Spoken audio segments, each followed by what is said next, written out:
Saya Adi Marfira Putri akan memperagakan anamnesa dan intervensi untuk kasus Parkinson sesuai dengan laporan pada kasus Sport and Wellness.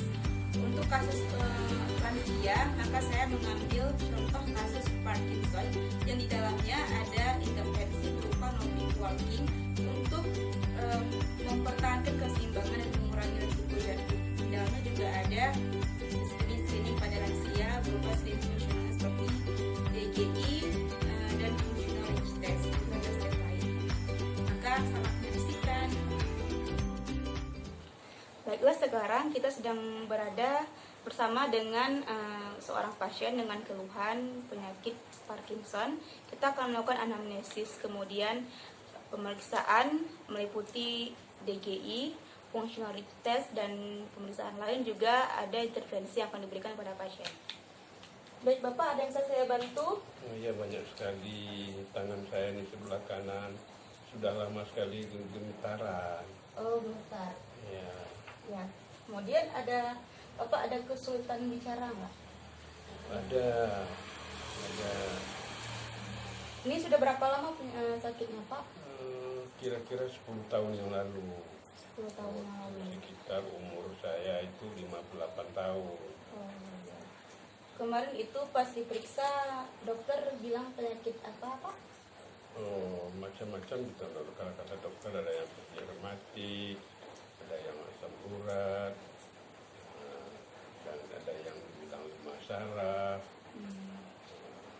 Baiklah Bapak, berdasarkan hasil MRI yang sudah saya lihat bahwa Bapak ini menderita penyakit Parkinson, yang biasanya penyakit ini diderita oleh lansia umur 60 tahun ke atas. Dan gejala penyakit ini tuh seperti gangguan gerakan, kemudian terkadang juga disertai dengan perubahan suasana hati, sering marah, kemudian emosian, juga postur yang terus memburuk semakin hari. Gitu. Dia sangat progresif. Bapak namanya siapa Bapak? Abdullah. Umurnya? 66 tahun. Baiklah Bapak, sebentar ya. Sebelumnya ada nggak anggota keluarga yang mengalami penyakit yang sama dengan Bapak alami? Oh iya, ayah saya dulu beliau tuh kaku tangan sebelah kiri. Sebelah kiri ya. Ya, Kalau ibu tidak ada masalah ya? ibu tidak ada masalah. Selama ini pernah dikasih obat-obatan? Ada tuh waktu saya pergi ke dokter, ada dikasihnya itu obat rematik, obat asam urat. Gitu. Baiklah, kalau begitu kita langsung saja kita periksa dulu ya Pak. Ya. Kondisi utamanya kita Ya. ingin mengetahui berapa tekanan darah Bapak. Ya. Kita akan melakukan pemeriksaan tekanan darah dan tanda vital lainnya pada pasien. Ini dulu. Awas, Kak.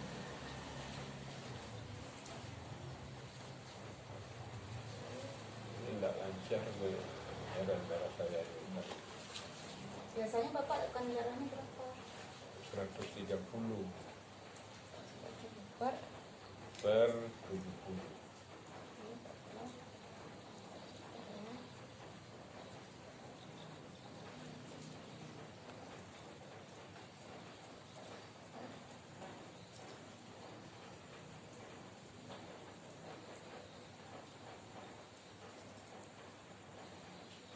boleh dibuka jam tangannya Bapak?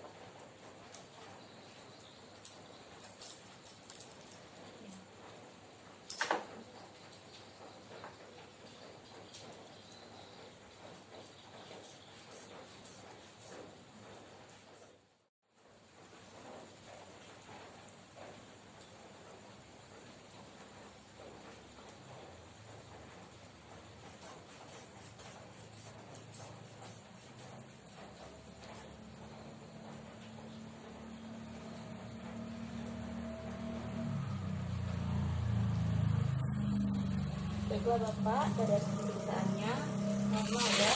Tekanan darahnya itu 130 per 80. Kita akan mengecek suhu badannya juga.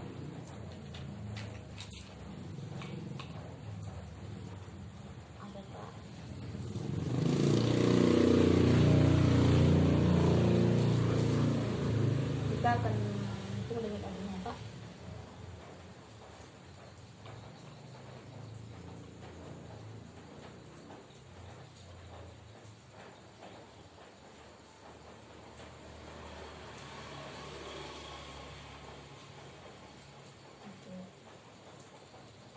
Suhu badannya 36,5 ya, normal ya. Bapak tinggi badannya berapa, Pak? 188. Ya, berat badannya? Beratnya 68. Dari hasil pemeriksaan untuk indeks massa tubuhnya, Pak, jadi Bapak ini mendapatkan nilai 25, artinya Bapak ini kelebihan berat badan, dan itu merupakan salah satu faktor risiko terjadinya penyakit Parkinson ini. Baiklah, Bapak boleh saya minta untuk berdiri? Boleh. Ya.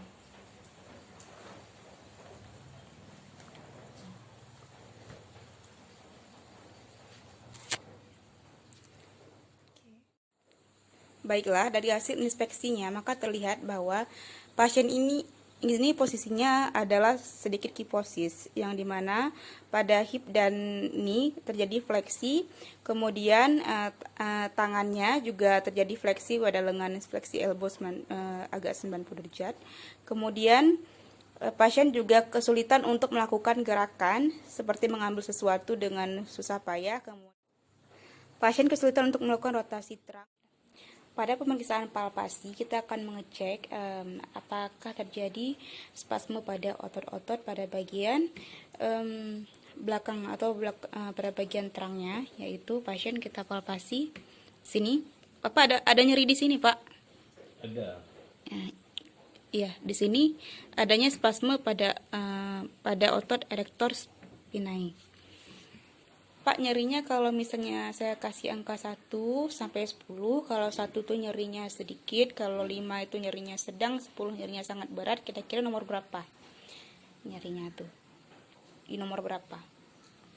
Ini nomor 5. 5 nyeri sedang ya? Ya. Oke, baik.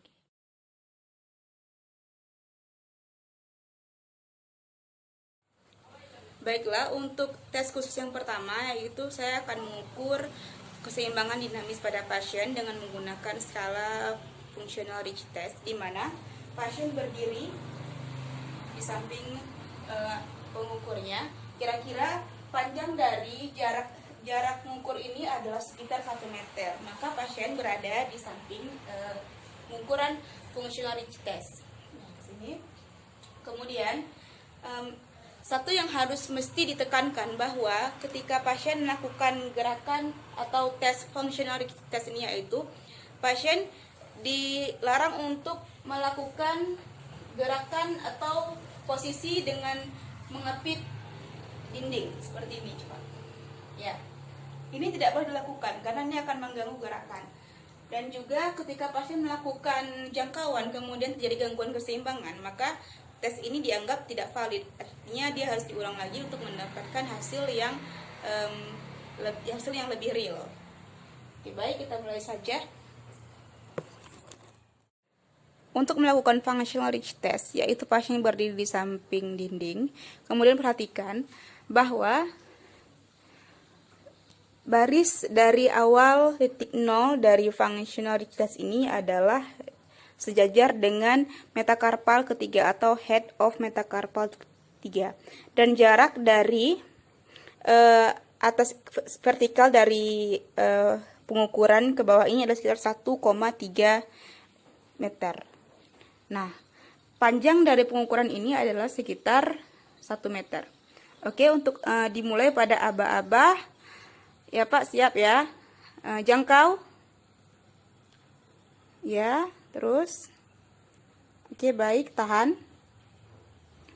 Nah, di sini kita dapat melihat bahwa berapa jangkauan atau jarak yang dapat diraih pasien, yang artinya dapat menentukan bahwa apakah itu mencukupi keseimbangan dinamis pasien atau tidak ya. Di sini saya mendapati bahwa pasien dapat menjangkau sekitar 15 cm.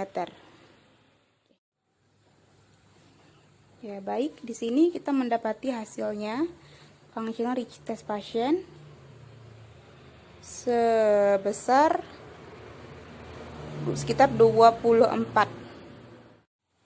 Baiklah, selanjutnya kita akan melakukan time up and go test, di mana di sini saya telah membuat 3 meter jarak untuk pasien melakukan perjalanannya dari bangku atau dari kursi, kemudian berjalan sepanjang 3 meter, kemudian balik lagi ke kursi. Dan itu untuk mengukur adanya gangguan atau faktor resiko jatuh. Jadi dimana kalau misalnya kita melakukan tes ini, kalau pasien mendapatkan skor 14 sebelum 14 detik dia sudah kembali ke kursinya, maka interpretasinya adalah pasien semakin memiliki resiko jatuh itu rendah. Namun jika lebih dari 14 detik maka itu memiliki faktor resiko jatuh yang sangat tinggi. Kita mulai saja tesnya. Baiklah, kita akan mengukur TUGT-nya. Yang pertama kita harus menggunakan stopwatch atau alat ukur untuk mengukur detiknya, di mana pasien harus mencapai paling maksimal 14 detik kembali pada posisi semula. Kita mulai saja ya, Pak. Mulai ya. 1, 2, 3, mulai.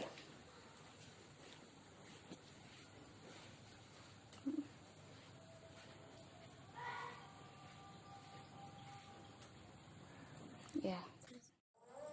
Baiklah, selanjutnya kita akan memulai pengukuran tes khusus, yaitu Dynamic Gait Index, di mana di sini ada 8 pengukuran. Kemudian pasien dilakukan instruksikan untuk melakukan 8 tugas tersebut sesuai dengan instruksi terapis. Baiklah, untuk selanjutnya yaitu kita akan mengukur gangguan keseimbangan dinamis pada pasien, yaitu namanya indeks Dynamic Gait Index. Biasanya indeks ini dilakukan untuk pasien dengan penyakit stroke dan Parkinson. Maka di sini ada 8 poinnya. Yang pertama yaitu berjalan dengan kecepatan normal, kemudian change in gait speed, dan beberapa taks yang lain yang akan saya jelaskan kemudian. Kita langsung saja untuk meminta pasien melakukan tugas yang pertama, yaitu berjalan dengan kecepatan normal selama 20 detik. Pak, berdiri. Ya. Itu belum. Ya, tunggu Abah dulu ya. Oke. 1, 2, 3. Jalan biasa.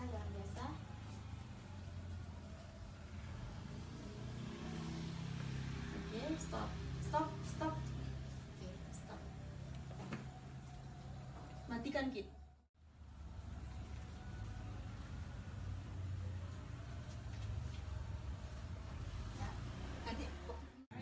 Change in gait speed. Kita mulai saja. Tadi 1, 2, 3. Jalan biasa. Cepat, lambat, pelan-pelan. Ya. Oke. Ya. Matikan. Untuk ketiga yaitu berjalan dengan horizontal. Kita mulai saja, Bapak. Ayo berdiri. 1, 2, 3. Jalan biasa. Tengok ke kanan. Ya, jalan, tetap jalan. Tengok ke kiri. Jalan, ya lurus. Ya, udah berhenti. Kemudian kita akan melakukan taks yang keempat, yaitu vertical head turns. Sebelumnya pasien kita latih dulu untuk melakukan gerakan fleksi dan ekstensi kepala. Bapak lakukan tekuk ya, tekuk, kemudian luruskan kepalanya, tekuk, luruskan lagi. Nanti kalau saya bilang Bapak kepalanya ke atas, begini ya. Nanti kalau ke bawah, tunggu, ikuti perintah ya Pak. Oke. 1, 2, 3, mulai, jalan. Kepalanya ke atas, ya tetap ke atas, ya jalan, kepala ke bawah. Oke, lurus, balik. Ya, berhenti. Yang kelima yaitu gait and pivot turn. Pasien kita instruksikan untuk berjalan, kemudian di akhir perjalanan kita suruh untuk berjalan cepat, kemudian berbalik dengan cepat. Kita mulai saja. 1, 2, 3, jalan. Dan pandangannya lurus ke depan. Ya. Balik dengan cepat. Ya, berhenti. Stop. Baik, demikianlah asesmen yang telah kita berikan pada pasien. Jadi tujuan fisioterapi di sini yaitu untuk ada tujuan jangka pendek dan jangka panjang. Untuk jangka pendeknya kita berusaha untuk mengurangi nyeri pada pasien, terutama di otot musculus erector spinae, juga meningkatkan kekuatan ototnya. Selain itu, kita juga bisa memberikan tujuan jangka panjangnya kita untuk meminimalkan resiko jatuh dan meningkatkan keseimbangan dinamis pada pasien. Nah, untuk pada bagian problema fisioterapi, maka di sini kita mendapati body impairment-nya atau body structure-nya itu ada nyeri sedang, kemudian adanya kelemahan otot, terus dan yang lainnya, seperti pada pasien juga ada postur kiposisnya dan juga ada bradykinesianya, dan itu merupakan tugas kita untuk mengurangi bradykinesia atau gerakan lambatnya, juga disertai dengan tremor dan gangguan menelan. Selanjutnya pada bagian body functionnya juga sama, yaitu jadinya penurunan kekuatan otot, juga functional limitationnya. Pasien kesulitan untuk mengambil barang dalam kecepatan normal, dia lebih sering lama karena gerakan itu sangat lambat. Untuk memberikan pemusatan koordinasi dan keseimbangannya itu sangat berkurang. Kemudian juga functional limitationnya itu pasien selama ini dia kesehariannya itu dibantu oleh keluarganya karena keterbatasan yang selama ini dia alami gitu. Kemudian untuk disability-nya, karena pasien ini adalah seorang pensiunan yang mungkin sehari-harinya dia bekerja di rumah atau biasanya beliau itu memiliki hobi beternak, maka untuk sementara beliau tidak bisa melakukan pekerjaan tersebut atau menunjukkan hobinya tersebut karena keterbatasan dan juga kesulitan yang beliau alami ini. Nah, untuk rencana intervensi fisioterapi di sini saya menemukan jurnal berupa case report, di mana dalam jurnal tersebut dikatakan bahwa Nordic walking dapat meningkatkan keseimbangan dinamis pada pasien, terutama pada pasien Parkinson, yang akan saya jelaskan kemudian. Nah, untuk evaluasinya kita juga akan melakukan evaluasi pada pasien meliputi pemeriksaan fungsional tadi, functional range testnya, juga TUGT dan dynamic gait index yang telah kita lakukan tadi sebanyak 8 poin. Dan dari 8 poin itu nanti kita akan melakukan evaluasi apakah nanti terapinya akan dilakukan secara berkala atau mungkin akan kita berikan intervensi lain yang mungkin akan memberikan dampak yang lebih baik pada pasien. Demikianlah untuk asesmen tadi dari laporan jurnal Parkinson.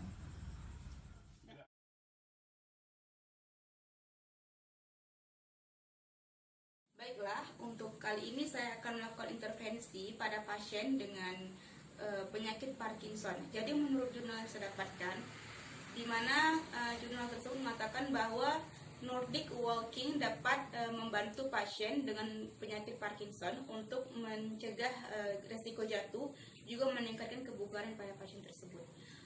Jadi kalau Nordic walking ini ada 3 tahap. Yang pertama tahap pemanasan, kemudian pada Nordic walkingnya atau pada latihan intinya, dan ketiga adalah pendinginan atau peregangan stretch. Sebelum kita akan Nordic walking, jadi untuk pertama kali saya akan melakukan pemanasan atau permulaan pada latihannya itu dengan latihan bernapas atau breathing exercise yang akan saya lakukan kepada pasien. Udah, matikan. Baik Bapak ikuti instruksi saya ya. Bapak duduk relax seperti ini, relax. Oke, senyaman mungkin. Bapak, ketika saya mengatakan menginstruksikan Bapak untuk menarik napas, Bapak menarik napas dalam 5 hitungan. Kemudian ketika saya menginstruksikan Bapak untuk menahan, maka Bapak harus menahan dalam 3 hitungan. Kemudian ketika saya menginstruksikan Bapak untuk mengeluarkan napas, maka Bapak harus mengeluarkan napas melalui mulut. Oke, jadi prinsip itu yaitu menarik napas melalui hidung, kemudian mengeluarkan melalui mulut secara perlahan. Oke, Bapak bisa dimengerti? Kita mulai ya. 1, 2, 3. Tarik napas, tangannya relax. Oke. Tarik napas dalam berhidung. 1, 2, 3, 4, 5. Tahan. 1, 2, 3. Keluarkan. 1, 2, 3, 4, 5. Oke, kita ulangi lagi. Tarik napas dari hidung dalam 1, 2, 3, 4, 5. Tahan. 1, 2, 3. Keluarkan. 1, 2, 3, 4, 5. Oke, yang ketiga ya Pak. Ayo, tarik napas dari hidung. 1, 2, 3, 4, 5. tahan, 1, 2, 3, keluarkan dari mulut, 1, 2, 3, 4, 5. Oke, bagus. Nah, latihan ini dapat dilakukan sebanyak 5-8 kali pengulangan. Kemudian untuk latihan breathing exercise yang kedua, yaitu terapis pasien yang dalam kondisi relax seperti ini, kemudian terapis meletakkan tangannya ini di bagian dada, hingga bagian atas. Kemudian instruksikan pasien untuk menarik napasnya dan tangan terapis mengikuti alur pernapasan itu ke atas. Kemudian ketika pasien melepaskan napasnya, maka terapis mengikuti aliran napas pasien itu ke bawah. Oke, Bapak nanti Bapak tarik napas ya. Kalau saya suruh Bapak untuk mengeluarkan napasnya, hembuskan napasnya. Oke. Tangannya nggak apa-apa. Tangannya di sini aja dulu. Oke.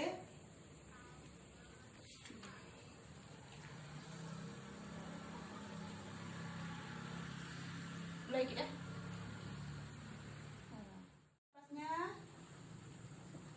Buang napas melalui mulut pelan-pelan. Oke. Tarik napas Pak. Buang napas melalui mulut pelan-pelan. Oke.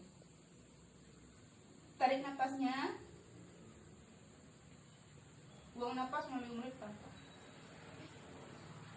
Oke, tarik napasnya lagi Pak dari hidung. Buang napas melalui mulut pelan-pelan. Oke. Untuk selanjutnya yaitu pasien itu melakukan pernapasan secara aktif, ya, tangan di sebelah kanan di bagian diafragmanya, kemudian tangan di sebelah kiri di iga atas. Bapak ikuti instruksi saya ya. Kalau misalnya saya suruh Bapak untuk menarik napas, maka tangannya mengikuti jalan pernapasan itu ke atas, ya. Nanti kalau misalnya sudah mengeluarkan napas, maka ikuti bawah ya Pak tangannya ya. Oke, baiklah. 1, 2, 3, tarik napas, buang napas melalui mulut pelan-pelan. Oke, tarik napas, ya, buang napas melalui mulut pelan-pelan. Oke, tangannya ke atas, ya. Tarik napas lagi, buang melalui mulut pelan-pelan. Oke, sekali lagi ya. Tarik napas dari hidung, buang melalui mulut pelan-pelan. Oke, nanti latihan napas yang terakhir, kita menginstruksikan pasien itu untuk berdiri. Kemudian kita lakukan latihan pernapasan. Bapak seperti biasa kalau kita mau senam, itu ada latihan yang tarik napas tangannya ke sini, buang napas, tentangkan tangannya ya. Itu 3 kali kita ulangi. Oke, 1, 2, 3, tarik napas Pak, tangannya ke atas, buang napas, hembuskan. Ya. Ayo lagi, tarik napas dari mulut, kemudian hembuskan. Ya, tarik napas lagi, sekali lagi dari mulut, hembuskan pelan-pelan. Oke, selesai. Perhatikan. Yang harus diperhatikan bahwa fleksi elbow adalah mencapai 90 derajat. Ini. Nah, nanti di sini kita melakukan seperti ini gerakannya. Jadi ini maksimal karena tongkatnya terbatas, sebenarnya aturannya itu harus segini, maaf Pak ya. Nah, seperti ini. Ya, jadi base-nya itu berada di sejajar dengan malleolus. Nah, seperti ini. Ya. Perannya seperti untuk menjaga keseimbangannya juga ini diletakkan di sini. Pak, coba kepit Pak sama kedua kaki ya. Dua kaki, oke. Gini tangannya seperti orang salaman, kayak orang salaman.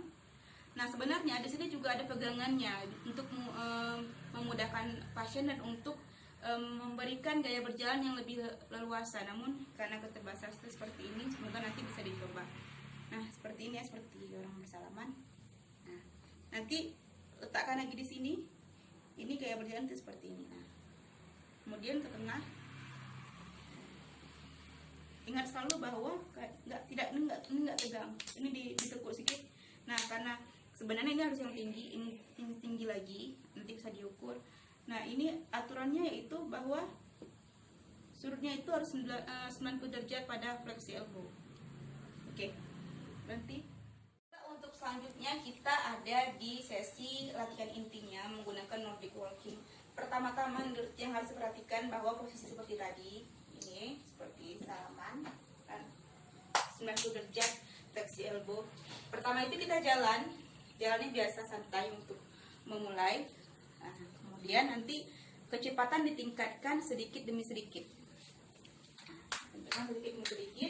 Nah nanti kalau misalnya pasien sudah mampu, maka berjalannya itu sesuai dengan penggunaan tongkatnya.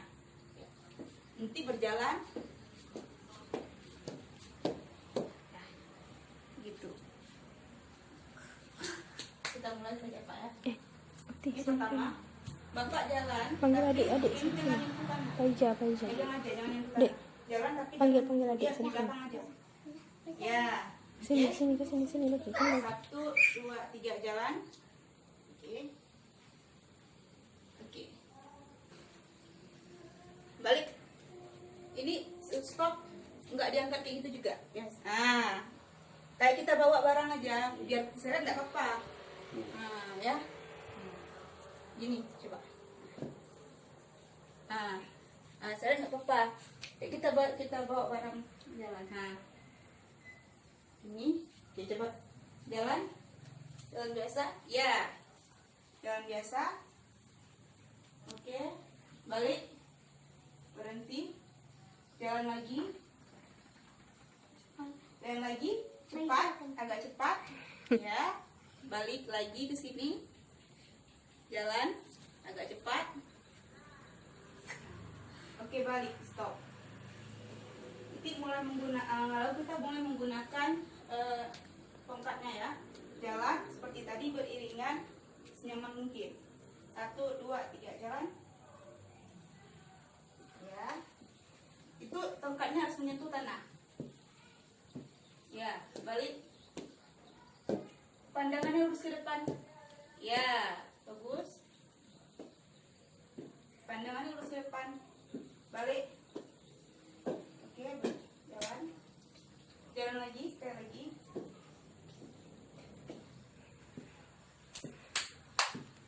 Oke, balik lagi. Untuk kenyamanannya, maka pasien bisa menyesuaikan tinggi tongkat dengan tinggi pasien. Oke, stop situ. Udah selesai. Pemanasan dan latihan inti, maka kita bisa ngajak pasien untuk peregangan, yaitu untuk mengulur otot yang sudah dilatih semenjak tadi, atau melakukan istirahat atau istirahat dari kerja otot yang semakin bekerja keras pada latihan inti dan pemanasan tadi. Kita bisa lakukan quadriceps seperti ini. Kita bisa melakukan quadriceps stretch dan juga hamstring stretch. Untuk hamstring stretch kita bisa lakukan seperti ini. Nah, kalau misalnya kita mau quadriceps stretch, maka satu kaki bisa ditekuk ke belakang.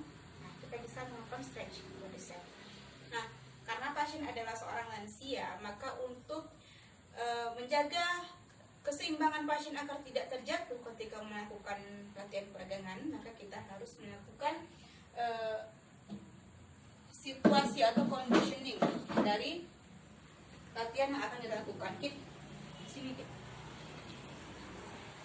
Pak, di sini ya. Angkat, kakinya angkat. Oke, matikan mic. Demikianlah video pembelajaran dari saya berupa anamnesa dan intervensi untuk Parkinson. Semoga bermanfaat untuk kita semua. Terima kasih telah menyaksikan. Assalamualaikum warahmatullahi wabarakatuh.